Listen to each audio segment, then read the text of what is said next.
Hello and welcome to Take Back Time. My name is Penny Zenker and I'm your host. And on this show, we talk about topics and tips that are going to help you to be smarter in the way that you approach your day and be more strategic in the way that you approach your productivity.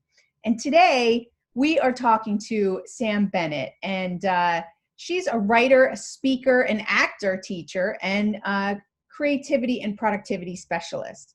She's the author of the best-selling book, Get It Done, From Procrastination to Creative Genius in 15 Minutes a Day, which Seth Godin called an instant classic, essential reading for anyone who wants to make a ruckus. And her latest bestseller is Start Right Where You Are and How Little Changes Can Make a Big Difference for Overwhelmed Procrastinators, Frustrated Overachievers, and Recovering Perfectionists. Well, I resonate with that. I don't know. I think anybody can resonate with that. So without further ado, Sam, welcome to the show.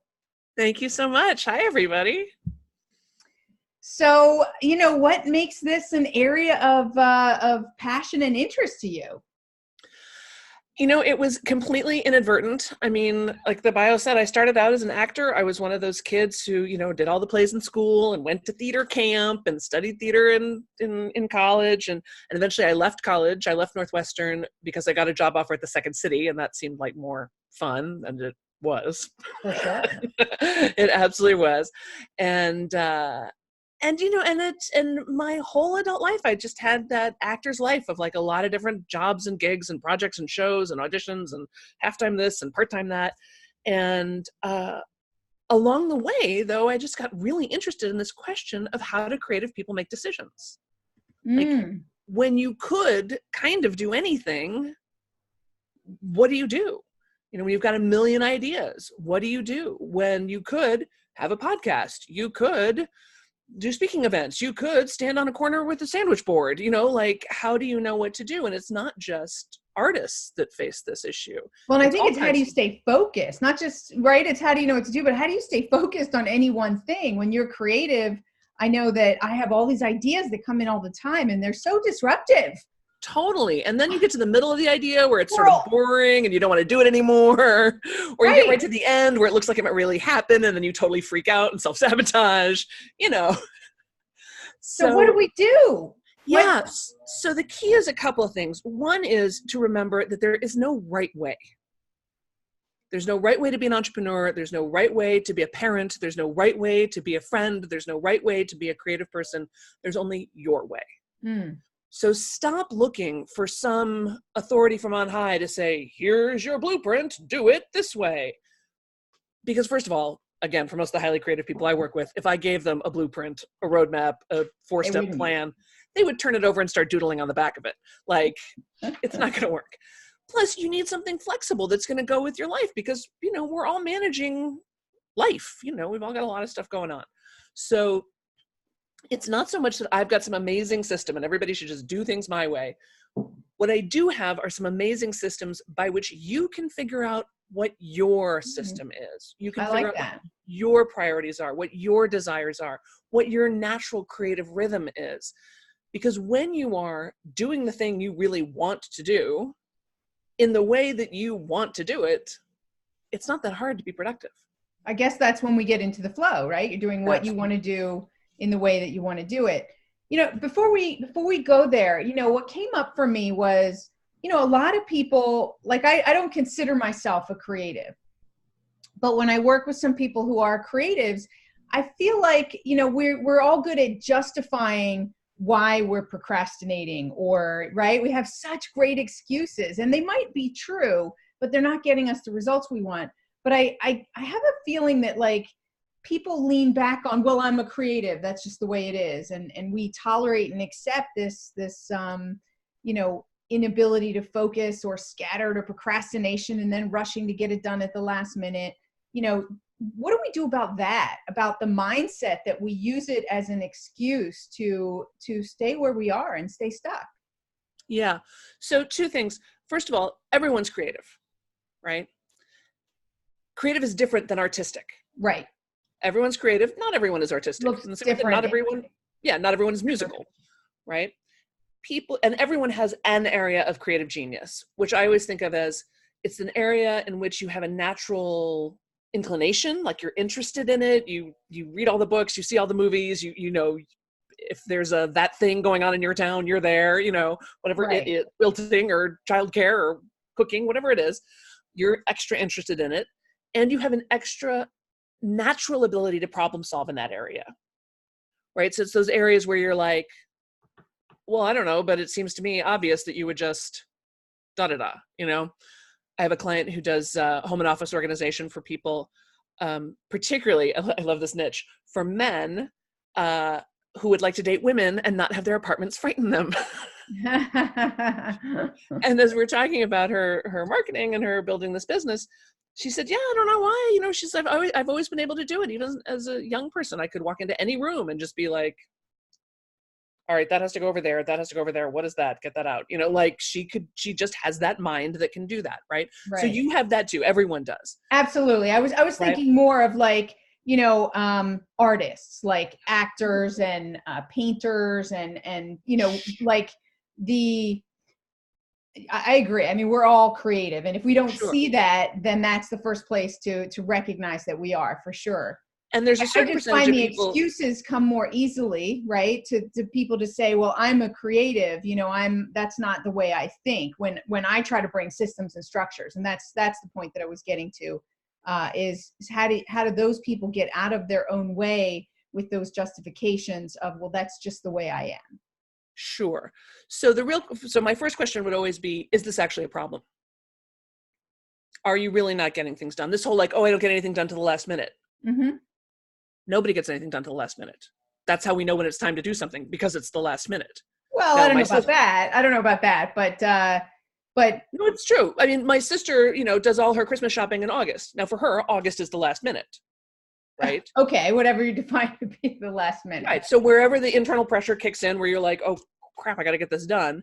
And this whole like, oh, I've got a presentation on Monday and it's Sunday night and I haven't even started.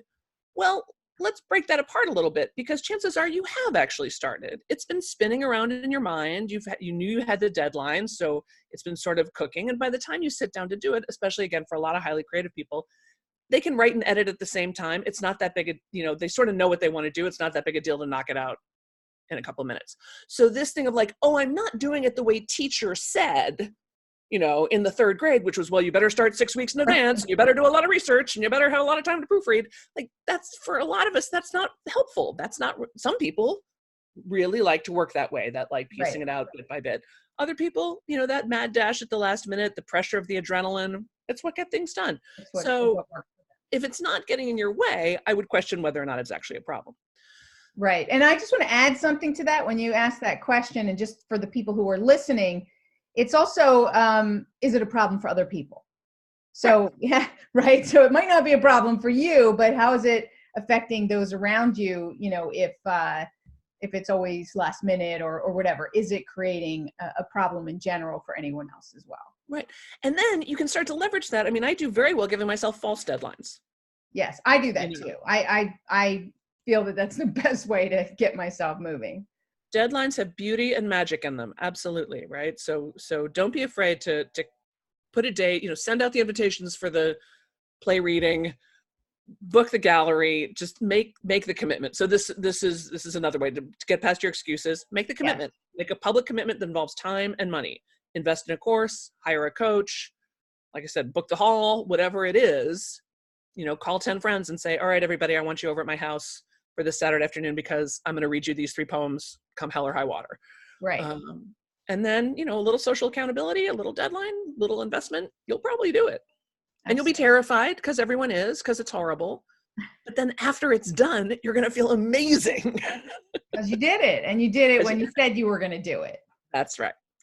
You know, we build esteem and trust with other people by keeping our promises to them. We build self-esteem and self-trust by keeping our promises to ourselves. Yes. Yes. So how do you feel about, so my big thing is, you know, I don't know why they built a snooze button onto the alarm clock, because that just starts you out in the day, not following through with your commitments, right? So how do you think something like that impacts somebody's ability to follow through in general? if they're snoozers? Yeah, that's an interesting question. I'm a big fan. I don't know if this will answer your question or not, but I think that waking up time, particularly for the sensitive person, the overworked person, the highly creative person, is a very valuable time, that space in between sleeping and waking. So I always say, first of all, get your cell phone out of the bedroom. My preference is actually all electronics out of the bedroom, but definitely your cell phone. Right. And people are like, oh, I use it as an alarm. Get a clock. They still sell them. They're lovely. Go to Target. You can get a clock. It's fine. Right. You can get an alarm clock that works. It's fine. Because giving yourself back a moment to come to wakefulness, to be in that space between dreaming and waking, that moment when you're not really anybody, right? You're not anybody's boss or mom. You're just kind of there. That's a very valuable time. And so to really extend that time for yourself, take that time to do some deep breathing before you even open your eyes. That's when I do some of my best prayer work, is right there, curled up, and to do the cool side of the pillow, cuddle next to your sweetheart if you've got one, like stretch, like allow yourself to come into the morning with some sense of self and some sense of calm and a little wispiness from the dreams that are still hovering around you. There is nothing on your phone that cannot wait for 20 minutes. Agreed. While you come to life as a civilized person. Absolutely. Do not touch that phone in the morning. I agree. It just puts you into responsive mode. Exactly. You're letting everybody else set your agenda. You're letting everybody else, and everybody else's thoughts crowd out your own. Right. And I love that idea, though. I want to stop you for a second, because that's a new perspective that I never thought about. For me, it was, if this is the time I said I'm going to get up, then I'm going to get up. When I would hit the snooze button, like my boyfriend moved in and he's a snoozer and I started to snooze, and I'm like, this just doesn't feel good, because I felt other areas of my life, me putting excuses and stretching things out. So it's an interesting perspective to see it as also a moment where I like how you put that. You are not anybody's boss or mother or partner. You're just you, and can come into that moment. And I do like to journal first thing in the morning. Yep. And I do a gratitude journal. So I guess that's my space to do that. And I want to open up to the fact that, you can still lay in bed but it is that you're in that waking time. You didn't hit snooze and say, I'm not getting up. You're intentionally and purposefully using that space. And I honor that. And I think that whatever way somebody does that is really important in the morning. I will also I don't have snooze because I don't have that on my clock, but I will set, if there's some options, or if I'm not sure how I'm feeling, if I'm not sure I'm going to want to wake up right away, I will set multiple alarm clocks. I'll say, like, I'd love to get up at 6:30. I really have to be up by 7. And if I'm not up by 7:15, something's wrong. Right. Right. And I'll set 3 different alarms, knowing that if I turn off the first one, it's not 7 minutes later. There's actually another half hour of restfulness available if I want it. That's good accountability. I know people who are consistently late for things. And so that's something for them to consider. If you're listening online and you have a late issue and you want to be more in integrity with yourself and respecting other people, that's a great thing to do, is to, set your clock 10 minutes fast, or put those things into place, like you said, with like backup alarms and things like that to support you to be on time. Yeah. But I also like what you're saying about looking at the habitual patterns of your day-to-day life and saying, is there a destructive pattern hidden inside this? Right. So mine's not so much getting up and starting and snoozing. Mine's more at the end, right? I'll take things from 1 to 99 and then maybe not quite push it all the way over to 100. Right. So even like I do CrossFit because I'm an unbelievable badass, and it's so hard. Oh my God, it's so hard. And I'm so terrible at it. I've done it. It's crazy. It's crazy. So like sometimes they'll send you out for a run, and I would find myself doing the run, and then we get to the steps of the gym, the box, and, sort of stroll up the steps. I'm like, no, Sam, run all the way in. Run all the way in. I'm doing the dishes, and then there's one mug left. I'm like, no, do all the mugs. Right. Do all the dishes. Right. And just keeping my awareness around finishing, completion, pushing it all the way, not letting myself off the hook of like, well, it's the last second, it doesn't really matter. It's like, Really? Do you feel that way right? about the screenplay too? Right. Chances are you do. Right. But they do turn into patterns. And it's really important that that heightened awareness that we need to create around, even those little things, right? It may seem like a not a big deal to run up the steps or to walk up the steps. You just did this amazing workout, but it does, right? So that's really powerful. And certainly how you do one thing is how you do everything, right? So the other thing too that, we're talking about excuses and when you let yourself off the hook and this idea of like, well, I'm just, I'm an artist. I need freedom. You can't pin me down. Don't fence me in. Right. I can't be in a box. And all of that's totally true. And for people who have that sort of rebel person inside of them, that inner teenager that's like, well, I'm not gonna, and you can't make me, even when it's something that's near and dear to your own heart. If you know yourself to be one of those people who's a little resistant to authority, yours or your own authority or somebody else's authority, Right. What I find helpful is to frame it up as a character issue. What kind of person do you want to be? Yeah. And if you're not showing up like that, then you're not in line and in integrity with your values and who you say you are.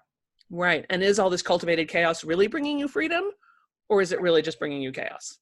Right. I like that as well. I use that a lot for myself too, is that I have a certain, like some principles that I follow that define who I am, that I believe. And it makes things so much easier because so much easier. The decision is made in terms of how I'm going to respond in those situations, because it's a principle, right? So one of the things that I like to be the example, right? If it's a matter of someone being the bigger person, I'm going to do it. And I'm not going to do it necessarily for that person. I'm going to do it for me because that's what I stand for.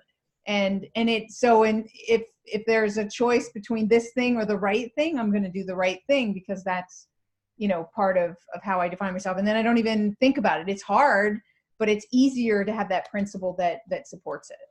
100%. And if any of you out there have not done any kind of values clarification or personal mission or however you want to frame that up for yourself, it is so worth it because you're exactly right. It's a real time saver on decision making.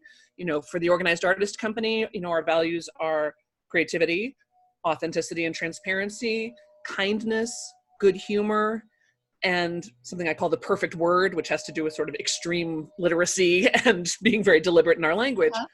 And so if I've got, a problem with, I have a good example. I've got somebody right now who went back on a contract she made with me. She was going to deliver services. I paid her. She's decided not to deliver those services. I'm like, awesome. So what is the creative, kind, good-humored, literate way to solve this problem? Mm-hmm. Right? I'm not going to start out all harsh and banging the table and calling my lawyer. I'm going to, we have boundaries. We don't, right. You don't just go like, oh, well, there goes $4,800. Like, right. No. Right. Right. Not that that's not kind. That's not kind to any of us. Right. No. And this is another one too, is really looking for the win-win-win-win-win-win-win.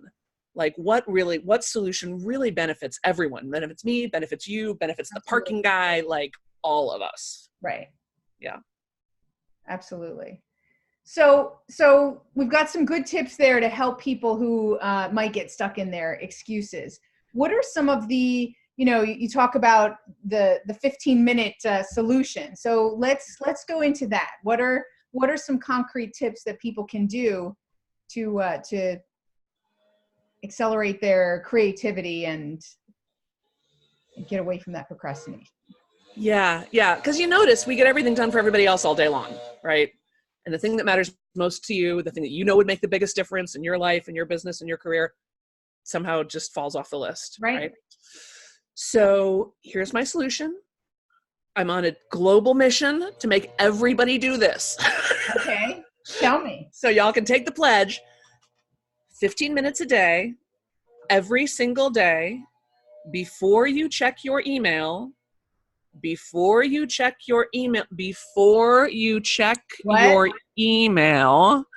spend 15 minutes on the projects that matter most to you. And you can do it while you're still lying in bed, right? And because it can be just the thought, right? It can be just that one It can be just daydreaming or doodling, making notes. It can be stretching or dancing or singing or playing guitar or writing or whatever it is that lights you up inside. And if you're not sure, then make an experiment of it, make a list of 100 different things and pick a new one every morning. Right. But here's what I know, because we get into this thing of like, well, I can't spend time on my projects. That's selfish. That would be selfish. No. What is selfish is you walking around stressed out, exhausted, and with no sense of humor, and the rest of us have to deal with you like that. Absolutely. Right? When you spend 15 minutes on the projects that matter most to you, you get that same smugness that a person gets when they go to CrossFit. You start walking through the whole rest of your day like, I spent 15 minutes on my novel this morning. What did you do? Yeah. Right? You feel sort of accomplishment. Absolutely. It creates that momentum. You're already in motion. You feel good when you start out the day. Exactly. And then you're going through the whole rest of your day with a light in your eyes. You're calmer. You're less reactive. You can listen better. You have better ideas. Like, we love that version of you. Absolutely. So invest that 15, and there's all kinds of studies that say the way you spend the first hour or so of your day has an exponential effect on the rest of your day. So to take that 15 minutes, and first of all, you will be shocked at how much a person can get done in 15 minutes. It's amazing. Absolutely. When you put your mind to it, there is a lot that you can accomplish. You can definitely take one step forward, and it's time. That's why I like that when you said, really take that time to yourself and come into being awake, is because we are off into this and that and the other thing, and just taking some time to really breathe deeply and just be is really important, and that might be somebody's project or it might be something different, but I find that for me that's got to be the first thing. I get into gratitude, and then anything that I do after that makes me feel like like I'm on fire. If I work out after that, even better. Yeah. No, exactly. And especially 15 minutes every day for a week, a month, a year, 6 years. I mean, it's not hard to see that you would become a much better guitar player, or you would get that screenplay done, or you would, get to completion on the project. Absolutely. And it also hopscotches right over your perfectionism, because it's 15 minutes. How perfect is it going to be? Like, you start thinking in little tiny chunks, little actionable steps, and it makes the creation of whatever it is your unique voice wants to create a lot easier. Absolutely. I totally agree. I actually wrote my book in that way. My kids were younger, and so before they got up in the morning, I would write, and when they went to bed, I would write. So there are those pockets and those spaces for people to take and to do the things that are their special projects, the things that make them feel really good. Like you said, get into that into their creative zone. Yeah. So that's awesome. Any other tips and tricks that you want to share before we end our show? Yeah, the one that's coming to me is, we talked about there not being a right way to do things, but that's still, we get still caught up in that. Like, well, I should, well, maybe I should, well, that person's doing it that way. Well, we get distracted and confused about like, well, how do I want to do this? Right. So, and I find that question, we should all over ourselves. We should all over ourselves. And that question of what do I want can be a very difficult one to answer. I'm not that good at answering that question myself. I'm like, what do I want? I don't know. What do you want? What do you want me to want? What can I do for you? Let's talk about that. That's much more comfortable, right? Easier, so, right. So to set, if you're good at answering that question, then great. But if you're not, another way to think about it is, how could I show up just 10% more me in this moment? Like, what's a way that I can just put a little bit more of my actual self, my actual personality, my weird sense of humor, my sorrow and melancholy, my whatever it is that makes you you?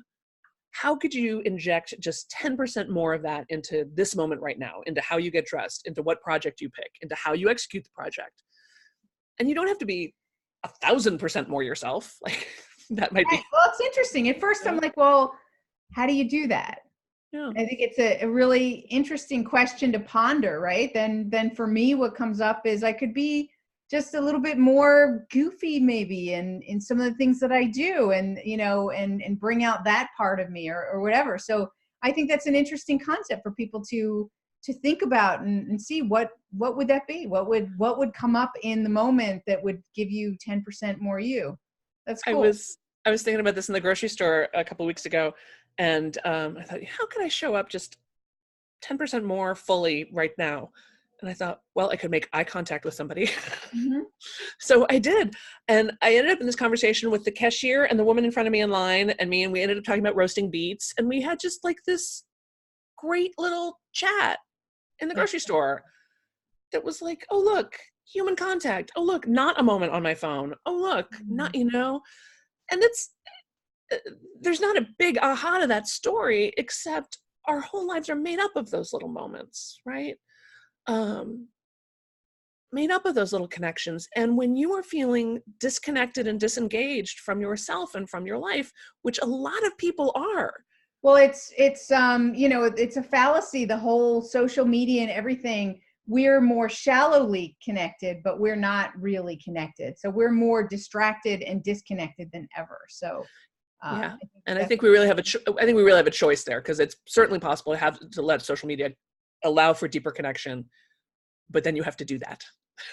Yeah. I just think in its nature, it's not, like, scroll. No, I know what you mean. Conversation, that would be maybe a phone call or a face-to-face. At least in my book, that's a deeper connection. Totally. But that's awesome. I love that. I'm gonna embrace that this week and start practicing that. How can I bring 10% more of myself, my authentic self, to whatever it is that I'm doing? So thank you for that. My pleasure. So how can people get more information about you and start to follow you? Yeah, so you can check me out at therealsambennett.com. We sell these mugs. We sell all kinds of stuff. And that's also where you can get the Procrastination Domination Starter Kit, which is 2 of my best exercises. One for figuring out which of your 137 great ideas you should be working on right now. And another one that's very short, but super effective about dealing with compliments and criticisms. Because while the criticisms can be hard, the compliments can sometimes almost be worse, of like, oh no, what if they think I'm great? And then I have to be great all the time. Like, oh no. So it walks you through dealing with that. And then that puts you on my email list. And that is something that most people describe as a very pleasurable experience. Well, good. Awesome. Well, thank you, Sam, for being here. A lot of really great nuggets for people to take away and implement immediately. My pleasure. And thank you all for being here. I know you've taken a nugget or 2 away, and now it's up to you, right? The accountability is in your hands to put it into practice. And so if you want to start and be constantly thinking about 10% smarter in the way that you work, so why not bring 10% more of yourself and your authentic self to that? So that's how we'll leave today's show. My name is Penny Zanker, and this is Take Back Time. We'll see you in the next episode.